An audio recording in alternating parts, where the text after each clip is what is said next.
Agora, já mergulhando em como o Unity funciona, a gente vai ver a constituição básica dos objetos e por que ela é construída desse jeito. Eu imagino que vocês já conheçam a interface do Unity, já sabem para que serve cada um desses painéis e já têm um conhecimento básico do que são tags, layers, é, o que é um game object, pelo menos na teoria básica. E eu vou aprofundar um pouco mais nas terminologias e na arquitetura de construção desses elementos. Então, aqui na cena, nós temos um cubo azul e uma esfera vermelha. E você pode notar que no Inspector, no painel de propriedades do objeto, o que você nota logo de cara é que ele é sensível à seleção, né? Dependendo do objeto que você clica, ele carrega parâmetros diferentes, né? Que dizem respeito ao objeto selecionado. E para todos esses objetos visíveis na tela, você sempre tem três componentes obrigatórios que sempre estão presentes. O primeiro dele é o transform, o segundo é o cube filter, ou melhor, desculpa, é o mesh filter, e o terceiro é o mesh renderer. Geralmente a gente também tem um collider, né, associado ao objeto, mas ele não é obrigatório para que o objeto exista. E agora eu vou explicar exatamente qual é a relação entre esses diferentes componentes. Então, primeiro, começando pela definição de Game Object. O que é um Game Object no Unity? Ele é um container ou um espaço onde você pode jogar outros componentes dentro dele, outros objetos. E à medida que você vai jogando diferentes componentes dentro desse container, esse Game Object vai tomando forma. Por exemplo, o que faz esse Game Object parecer um cubo? É justamente o mesh filter dele. Então, o mesh filter ele é um dos componentes que dá uma característica visual ao meu Game Object, ao meu container, e ele geralmente é a descrição matemática do objeto 3D. Nesse caso aqui eu tenho um cubo, então no mesh filter desse cubo eu tenho lá os vértices conectados com outros vértices que formam os edges, que formam as faces, enfim. O mesh filter ele é a informação física do seu objeto, né? A informação física dela no espaço. Só que sem o mesh renderer, por exemplo, você não consegue renderizar essa informação. Ela existe, ela já está na memória do computador, mas você precisa passar isso pelo renderizador para que ele tenha um output na tela. E é para isso que serve o mesh renderer.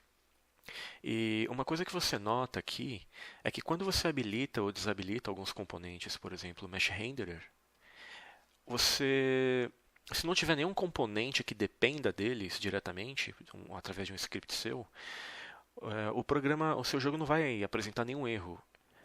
Ele simplesmente não vai renderizar na tela.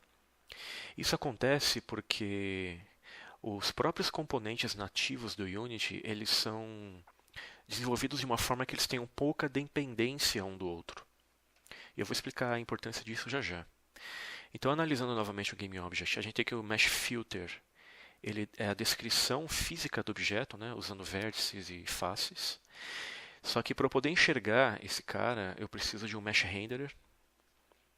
Então eu sei que o Mesh Renderer ele tem uma dependência direta do Mesh Filter, mas ela não é uma dependência forte, ela é uma dependência fraca. Ou seja, se eu remover o Mesh Renderer, o Mesh Filter não vai quebrar. Né? Um outro componente importante que é obrigatório de todo o Game Object é o Transform. De todos eles, o Transform é o único que é mandatório. Você pode ter um Game Object vazio, sem Mesh Filter e sem Mesh Renderer, mas se você tem um Game Object, obrigatoriamente ele tem um Transform. Por quê? O Transform ele é o componente responsável pela localização e a dimensão do objeto na cena.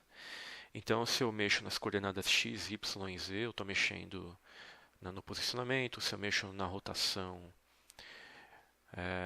através do rotation, eu mudo o ângulo do objeto em que ele está na minha viewport. O scale faz a mesma coisa. Né? Então, por mais que seu objeto não tenha uma representação visual consistente, ou significativa nesse caso, o transform ele ainda é necessário, porque o seu objeto ele ocupa um ponto no espaço, de qualquer maneira, tenha ou não tenha informação para renderizar. E eu comprovo isso vendo aqui. Ó. Se eu criar um empty GameObject, você pode ver que ele não tem informação visual alguma, mas por ele ocupar um ponto no espaço, eu preciso do transform. Tanto que o transform eu não consigo nem remover esse componente. Né? Ele é bem obrigatório. Legal, vamos voltar lá para o Photoshop então. Então, aqui deu para ver que o GameObject ele é um container vazio. E nesse container você joga diferentes componentes que trabalham em conjunto e e que garantem um comportamento para esse GameObject, né? Comportamento distinto de um GameObject para o outro.